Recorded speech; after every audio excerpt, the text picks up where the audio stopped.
couple stargates. It's got 5 warp gates, a robo facility. His expansion's up. But most of the action is going on at my base, because as you can see, he's getting tons of stalkers here. And I've triple chrono boosted out my stargates. And again, I'm powering up on this pylon here. So I did manage to not kill it. And there we go. Now I'm focusing down each stalker individually. And they just get destroyed, as you can see. And I do have my power beam going here. I don't know why he turned away from my void rays, to be honest. But again, I won't complain about that. And I'm just focusing down the stalkers as they're what I'm worried about. I don't really care about B-Sol's army. But now I've got 5 void rays, and these 5 stalkers really aren't a big worry to me. Look at how weak all my void rays are. They're all in the red pretty much, except for this one brand new one I got. Yay! But yeah, now I'm getting some more pylons because I'm getting a little supply blocked here. And B-Sol's got a pretty decent army. He's getting his own void rays. I don't know why. Oh, and I lose a couple void rays there, not really paying attention. I'm kind of yelling at him because he's running back to his base. I'm like, no, he's just warping in units. Like, how do you think he's been getting here the whole time? I need you to help me at my base. So, getting a little frustrated with him there. I'm like, I really need you to keep sending in units so he stops warping in behind my base.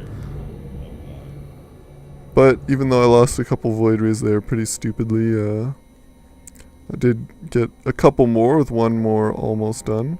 Oh yeah, I'm pinging him like he's behind my base. I need you to go in there. So here we go.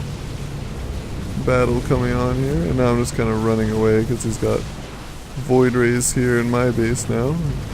He's kind of done a tech switch to void rays, but I haven't quite powered up yet. But that's alright, he's wasting time on B-Sol. And I do have a couple powered up beams there.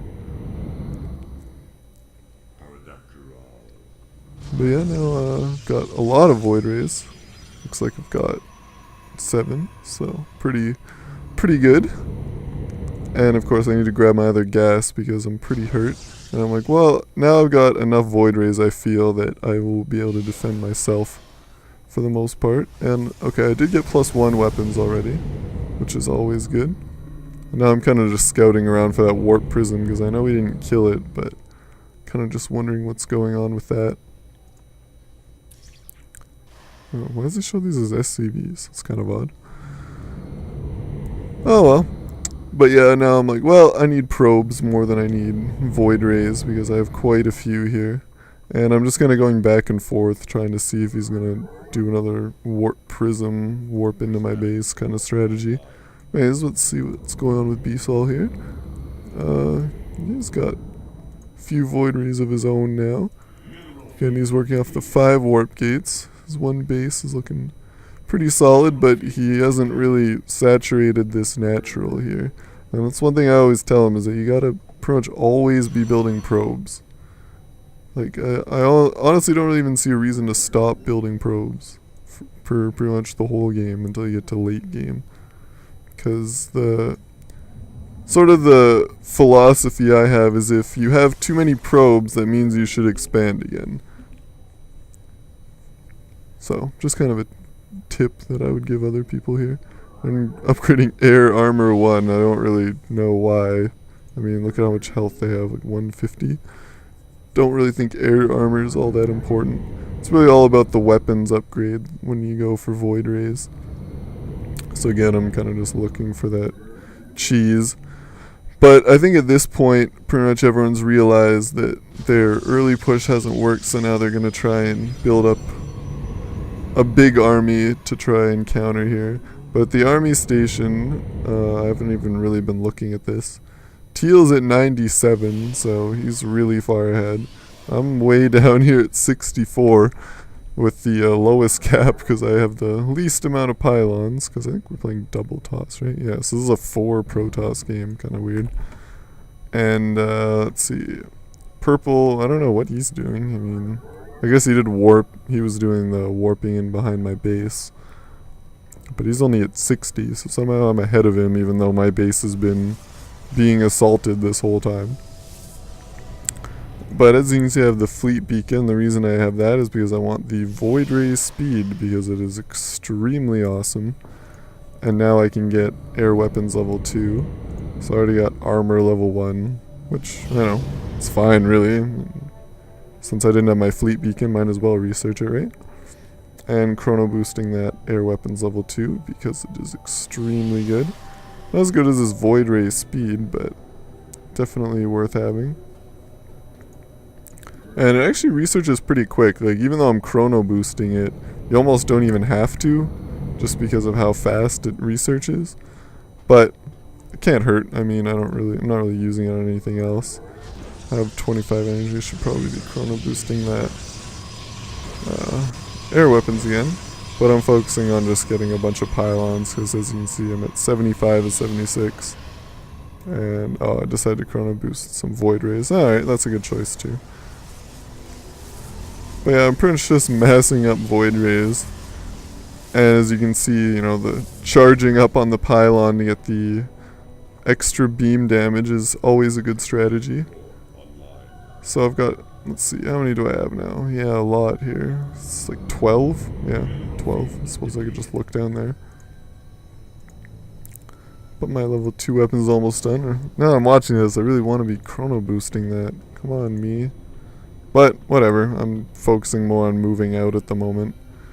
And B-Sol's got some carriers, some void rays, some stalkers. So, I don't... Oh, and a mothership. Ooh, good. And I don't know why there's a stalker there. We'll just quickly destroy that. Kind of wish he didn't get all this air army, because if they had a counter to it, then I would be in trouble. But anyways, let's go back down here. So as you can see, I'm attacking these destructible rocks to get this extra beam damage.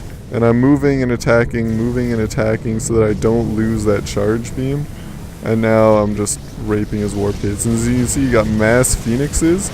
But with this many void rays with the charge beam, just look at how much I'm destroying his army. Like, getting absolutely dominated. And there goes his whole army, and I lost one void ray and all of that. And my +2 weapons is done now. And just look at this. Just watch that Nexus go down. Bam. Instantly died. I destroyed his Nexus in like 2 seconds. And now my ally is coming in. And I'm just focusing down anything that could be attacking air here. So those Archons all going down. And I guess he vortexed a bunch of stuff there. But yeah, these +2 weapons on this is just awesome, plus the void ray speed. And that's really the end of this game, but really just what I wanted to show you is how powerful the void ray is with that charge beam, and how you can attack these destructible rocks back here. Of course on this map that's more effective, but you can charge up on the rocks and kind of slowly move in and pretty much just destroy him, because if you have a bunch of void rays coming in, all with charged beam already. I mean, it doesn't show how much extra damage it gives you here, but it's a lot. But yeah, I just thought that was kind of an interesting strategy to charge up on destructible rocks and move in. Or if you're in trouble at your own base, you can charge up on your own buildings to get that extra beam damage and then move in. But yeah, that's pretty much what I wanted to show you guys, and I hope you enjoyed that. And the power of void rays, right? I'll see you guys next time.